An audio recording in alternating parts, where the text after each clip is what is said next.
going to be discussing the tumor heterogeneity in glioblastomas. My name is J-Neuro, and I hope you enjoy this. So to just begin, a short background. Glioblastomas are a type of brain tumor that usually occur in astrocytes as well as oligodendrocytes. They are very common and highly aggressive and can be very malignant as well. So because of this, most of the treatments that are catered to it tend to be more associated with symptom alleviation rather than complete amelioration.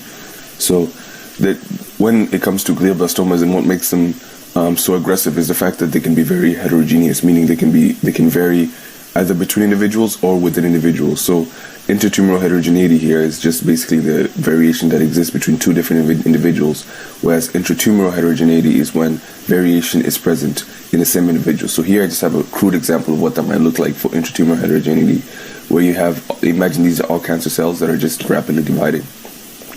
And the stars represent the genes that are driving that replication within that cancer cell. So you can see the different colored stars represent different genes.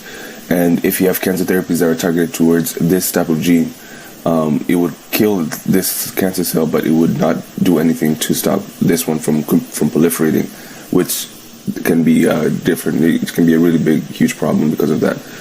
So classically, the glioblastomas have been associated with IDH1 and IDH2 mutations, and these type of mutations are actually more and more found in different types of cancers. But they're mostly 80% of people who have gliomas tend to display at least some mutation in this. However, it's just not isolated to these mutations. You can have normal IDH function and still have gliomas. So I'll essentially talk about more of how that kind of occurs. Here is just one study that I looked up to kind of further drive down the point about the variation that occurs in glioblastomas. So this is a research article that analyzed tumor patients who had glioblastoma. So the researchers grabbed samples from the tumors that the gliomas this patient had, and they analyzed for the amount of genetic diversity that these tumors essentially were showing. And for this graph here, I'm sorry it's so crude, but what I just want to drive down is the point I want to make with it is, so the x-axis represents the biopsy patient. So each bar graph here represents a sample from one patient. So this is just from one patient. This is from another patient, and you can see the degree of some of them have shared genotype profiles, while others have some have common genotype profiles, some have shared genotype profiles. And besides all that, they can also have a unique genetic profile that still overlies the tumors that are being drawn for them. So on the x-axis is the patients, y-axis is the copy number variations. Copy number variations is just the degree of variations that the genes are essentially undergoing each time they replicate. And you can see that each patient seems to have at least some sort of degree of unique copy number variation in their biopsy, highlighting how varied this disease can be when it comes to glioblastomas. So even though each patient has a unique and a common and a shared genomic profile, each patient can also have a unique common variation, a common number variation that can kind of outline how the prognosis of this disease is going to go. So even if the IDH is still working normally, they can still have a certain unique variance in their genomic profile. So making it hard for the treatments to work for them. So, and this is another study. Before we get to my study, that kind of did the same thing, where they grabbed glioblastoma samples from patients and they analyzed them for the degree of heterogeneity that was present. And they noticed that, so here's a PC analysis, and so the dots are represent the biopsies that they grabbed from each patient. So each different colored dot represents a different patient, and you can see that some of the dots are kind of closer to dots that were found in patients from other samples, showing how the so even if, for example, like if you have a treatment that's catered to the genomic expressions of this tumor, and you have like one of those tumors kind of closer to the genomic profile of another patient, this tumor would survive when the patient and continue the aggressive replication process and just make it hard for it to be treated. But so this slide here is just like a short preface to my study and what it's just underlying the subtypes that are found for GBM. So there's a proneural, mesenchymal, and classical. The proneural is a type of mutation that is more associated with IDH mutations, which is what I talked about earlier. So it's more it's associated with the gene that is most associated with glioblastomas, as well as TP53, PTGFR abnormalities. Mesenchymal, it has a high frequency of NF1, which is a type of benign tumors that can occur all across the body, and essentially just make it hard for it can act as a risk factor to glioblastomas as well. And there's also a high expression of S100A, CH13L1, MET, TNF, and NFKB. All these are meant to essentially bolster the tumor generation and support these tumor cells as they proliferate rapidly. The classical one has been associated with a better disease, a better outcome for patients who have this type of genotype, the classical genotype. However, the mesenchymal and proneural have been associated with worse disease prognosis. So patients tend to not they don't respond to the treatments too well when they have those subtypes. Now let's get to the nitty gritty. The most important thing here is the article at hand. So the researchers here were looking at the DNA methylation profiles of people who had glioblastoma, and their goal was to establish the methylation profile patterns in these tumors, within the tumors that they grabbed from these patients, who had glioblastoma. Their aims was to understand the degree of methylation by which glioblastoma presents, so whether they can classify methylation profiles that predict the prognosis of this disease. So is it like so the goal is to basically see if they can try to quantify the methylation, the degree of methylation that was found in the biopsies of these on the samples that they drew from these patients, and whether these methylation can be used as a predictable biomarkers that can help physicians when they diagnose this, so they can at least understand what type of subtype, either what type of subtype they're dealing with, or what type of genomic profile the patient is presenting, so that they can target it appropriately with personalized medicine. So the methods, the materials, they had 15 patients. 12 of them had GBM or glioblastoma. 3 of them had meningioma. So meningioma is another type of cancer that just affects the meninges. So it tends to be less varied than glioblastoma, but they had these patients to just show how the degree of variation in glioblastoma is.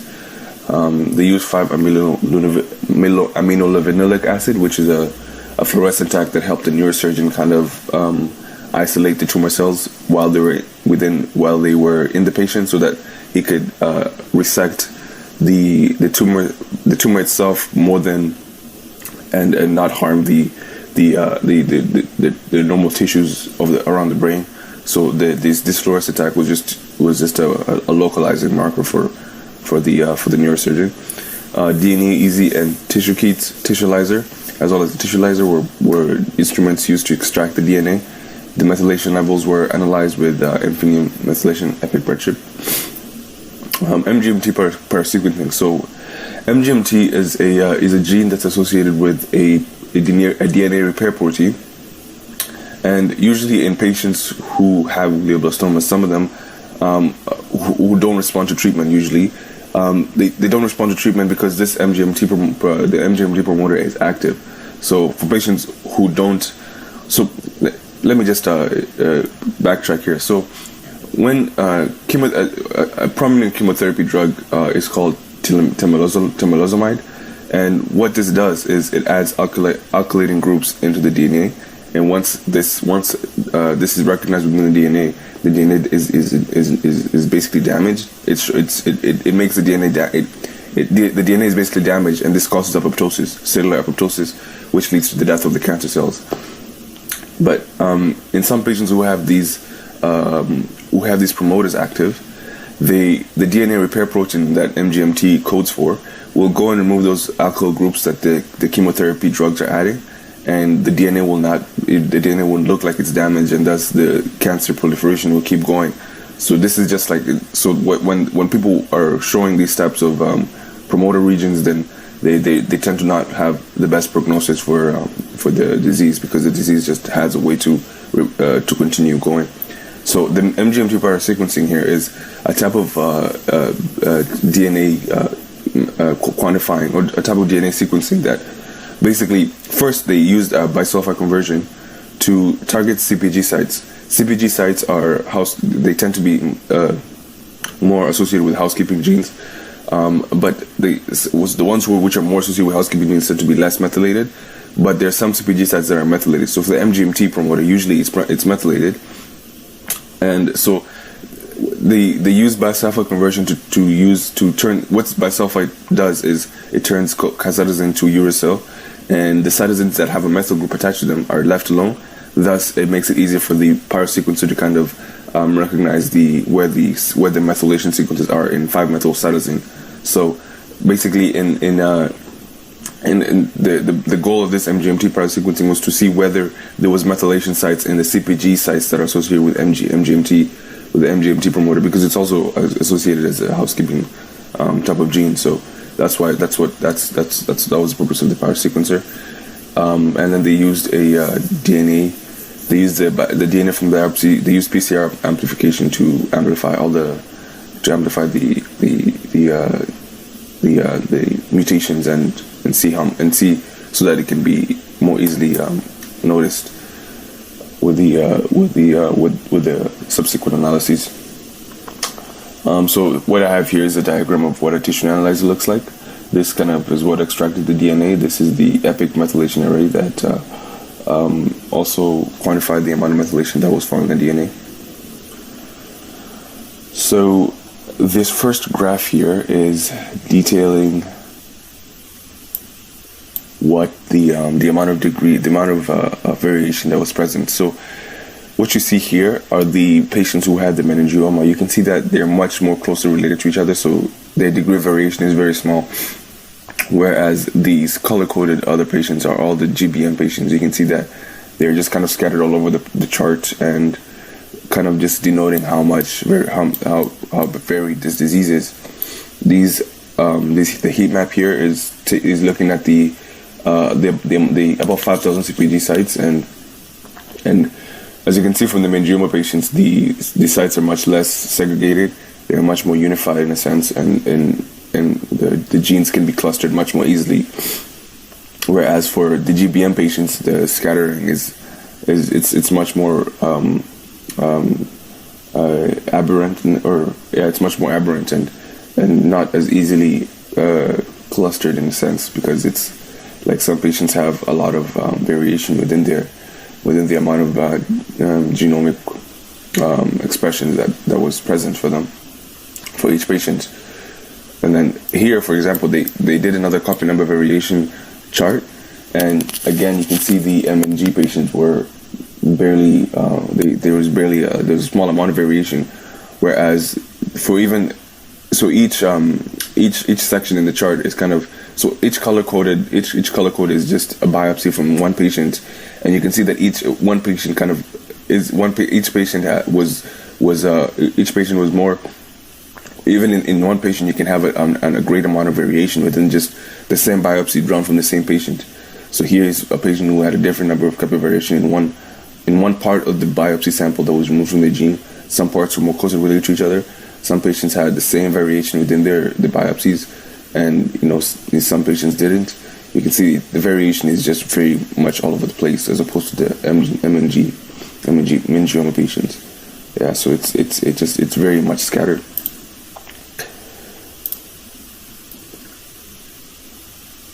So this last graph here they basically wanted to see the amount of differentially methylated probes that the patients were, that the glioma patients had.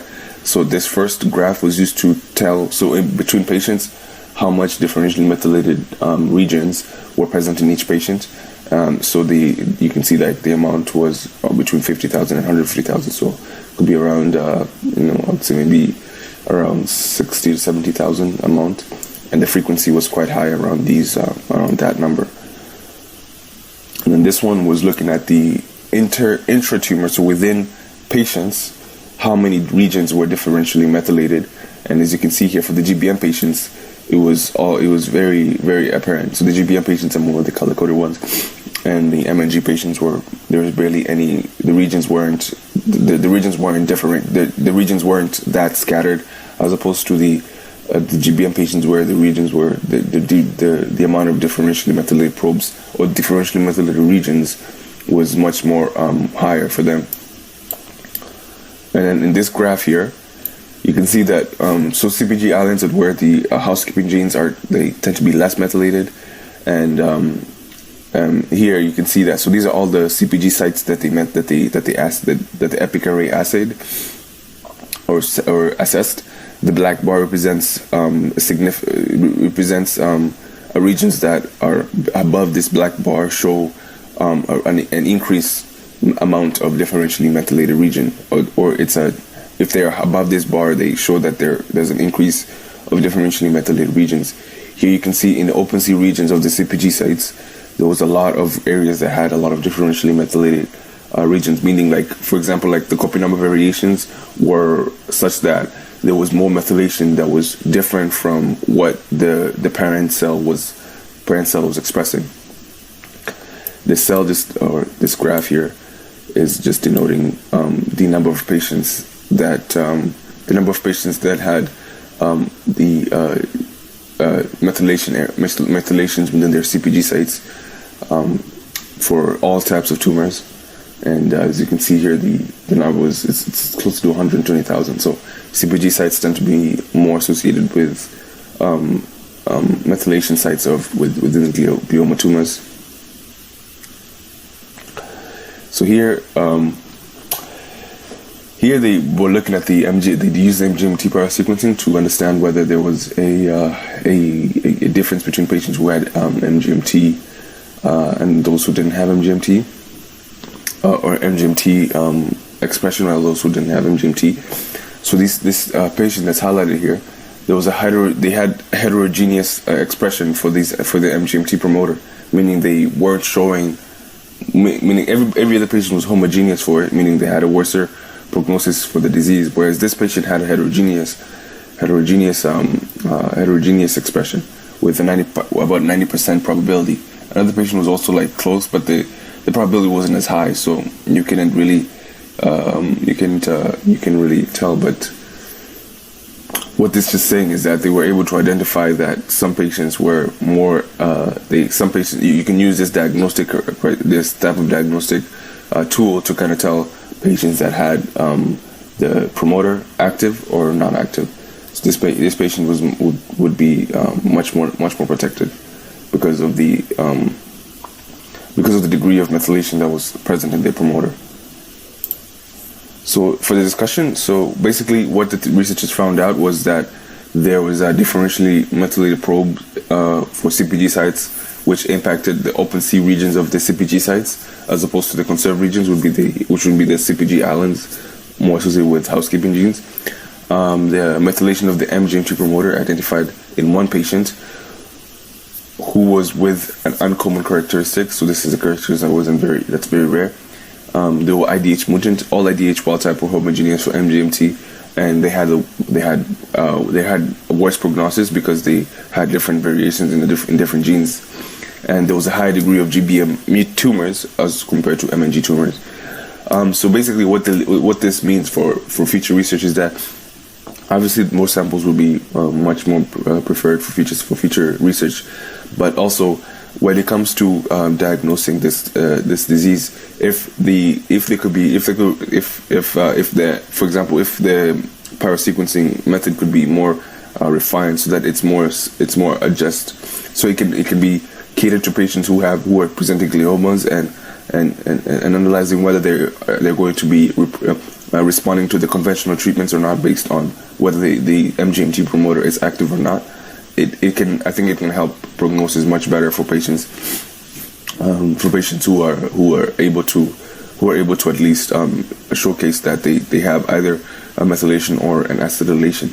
So if it's methylated, then you can at least apply the treatment. But if it's acylated, then you can apply respective treatments that will help. Furthermore, if they're presenting with IDH wild type, I think there's a study here I didn't really gloss over, but you can see here that some patients here were in the early phase, even though these patients were all IDH wild type, they had a certain amount of action within the chromosome 7, chromosome 10 of the genes, where they had amplifications in certain genes and deletions in certain genes, which kind of drove the cancer cells. And as the cancer progressed, you can see that it further kind of made the amplification and deletions more increased within all the chromosomes, as opposed to here there was barely any aberrant addition within the chromosomes. But as the disease went on, you can see that the chromosomes further took this